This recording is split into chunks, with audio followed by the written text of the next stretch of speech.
when a crackship is taken too seriously in the case of Byler. Full stop, I have my notes right here, so if I'm looking down, no, I'm talking to y'all. Byler is not my cup of tea.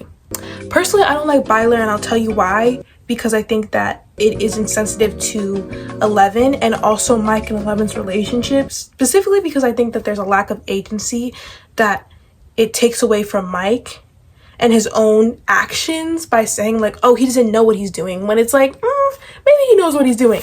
And yes, I can speak with full confidence now because I'm on the other side of it after watching the finale.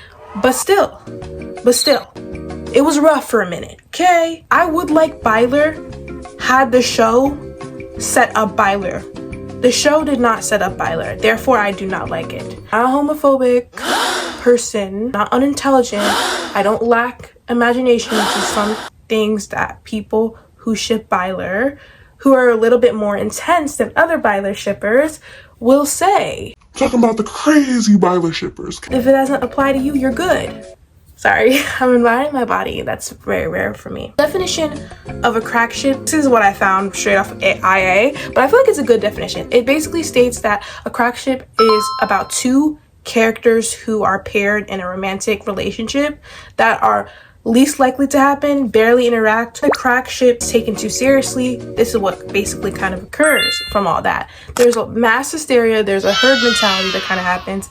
And there's kind of this idea that like the majority takes over. I see this a lot with different shows. Like majority winning definitely has happened with The Summer I Turned Pretty, for example. If you watch that show, if you defended Jeremiah, who was minority of people who defended him, you were seen as an absolute villain. I'm talking like people were like, you defended that man? He's horrible. And the majority were Conrad supporters.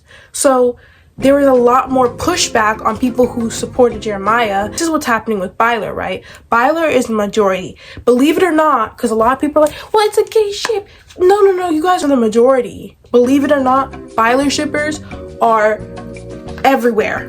They're everyone, basically. Everyone despises Eleven, and I honestly kind of get it. I really think Eleven is cute. The first 3 seasons, I thought they were cute. Season 3, I won't lie, they were kind of like nauseating in a way too, because they were teenagers, they were making out all the time, they were being rude to their friends, but it was also really cute. What I mean by this is because the crackship is taken so seriously, people feel like the crackship is now facts and it's now reality. So it's like the crackship that's fanon becomes canon. And this is what people were saying about Byler, about all these things that makes them canon, as if like a crackship, the only way it needs to be validated is by it becoming canon. Beauty of a crackship is that it doesn't need to be canon to be validated. Now, I'm kind of a hypocrite because like I get it that a crackship needs to be like validated by it becoming canon. Happens a lot with media because people love the things that they love and they want characters together that they want romantically. Where I have a problem with it is not people shipping it. It's really the fact that you are insulting other people by doing so. A lot of Byler shippers are literally saying that people lack media literacy, are attacking writers of Stranger Things for not confirming Byler. All of these things are being released in the media about this mass hysteria about, oh, Byler needs to happen or else. Whoa, guys, like majority is shipping Byler. That means that more people are going to be attached to it, like lawyers, psychologists, and like all these different people who are just adding fuel to the fire, taking their legal advice out of context with what the show is showing you. Like the show is showing you one thing and then you're like, well, no, there's going to be a twist. But it's like, no, the show is showing you directly how these people feel. The show showed you multiple times directly that Mike brushed off Will, but people are like, no, Mike is brushing off Will because of this, and this. The show wasn't showing. But then people are saying, oh, that's queer baiting. No, it's not queer baiting because the show never showed you anything differently. The show was not tricking you.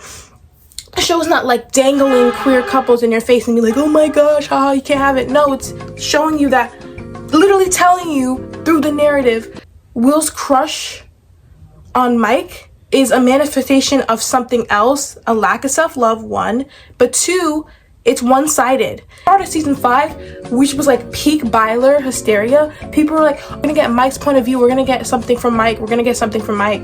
Where? I didn't even have to see any of the stuff that people are saying about Byler, because quite frankly, all these theories about, oh, well, he has a closet, he barely has pictures of 11 in his room, so that must mean that he doesn't care about 11, that must mean that they're broken up. All of these conspiracy theories on why Mike is gay takes away and distracts from the fact that the show is showing you something right in your face that's completely different. And trying to discredit the show's writing as to say, oh, they're not intelligent enough. No, maybe you're, that's rude.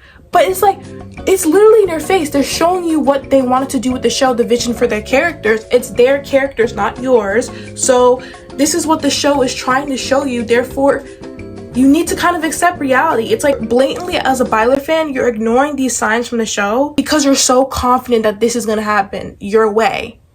Like, oh no, this is how it's gonna happen because I said so, when that's not the reality of the way that shows are written. Most shows, yes, can pay homage to fan service, give into fan service, all these things, but a lot of creators creatively are writing a show that is different from your vision of it. So it's either you kind of get in line and appreciate your crack ship for what it is, don't take it too serious, versus you getting angry at the fact that a show is not doing something. Where I feel like this all stems from is Nick and Alandria. So Nick and Alandria, that crack ship wasn't really a crack ship, okay?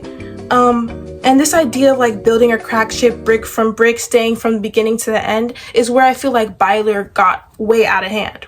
With Nick and Alandria from Love Island, if you remember, basically they're a Love Island couple that people found were like a crack ship because there was like subtle hints that happened between them where they both showed interest, but like no one really pursued each other until towards the end. But it was real. And the way we know this is because directly from both sides, they pursued each other. Alandria pursued Nick day one when she asked him to her, right? Then Nick also kept on complimenting her, kept on pulling her for challenges. Like, that's not crackship when it's directly showing you in the narrative of Love Island that Nick showed you he liked Alandria. Alandria showed you she was interested in Nick. Like, I was one of those people who said like Nick and Alandria is a crackship as a joke.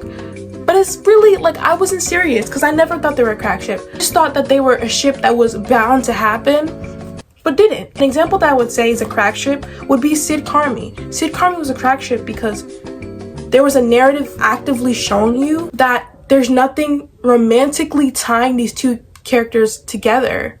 Now, there's romantic subtext, but there's not directly anything in the show that's directly showing you or telling you Carmi likes Sydney or Sydney likes Carmi from The Bear. I think that has been in Carmi's direct inner dialogue or like really even shown that we can truly confirm that means he likes her. That's where I also feel like the romantic subtext that people who were Bylers trying to push was really strictly from Will's point of view or misinterpreted like platonic subtext to hide his feelings, even though the show would have shown that he was doing everything to hide his feelings. Guys, would it not?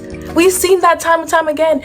There's so much queer, I mean, that's a lie, there's not really that much queer storylines. I mean, it's getting there now, but the point is, if someone was trying to hide their feelings, we would have seen that. We would have seen that, y'all. Come on. Right directly in your face. Anyways, I just wanted to show you examples because I think that, again, when a crack ship becomes too serious, it's one thing to ship it. I don't have a problem with that. Not my prerogative, but if you ship it, good for you. Cool. But it's like when you try to force it down someone's throat, and by someone's throat, I mean everyone who you see in sight, it gives, in my notes, I would say kind of cult vibes, like low key. Like, it's like, if you don't ship this, you have no media literacy. Pa, pa, pa. Like, Mike's bedroom proves he's gay. Okay, then this proves I'm gay too because it's rainbow. Yeah, this proves I'm gay. I'm gay, guys. Look at my rainbow tapestry.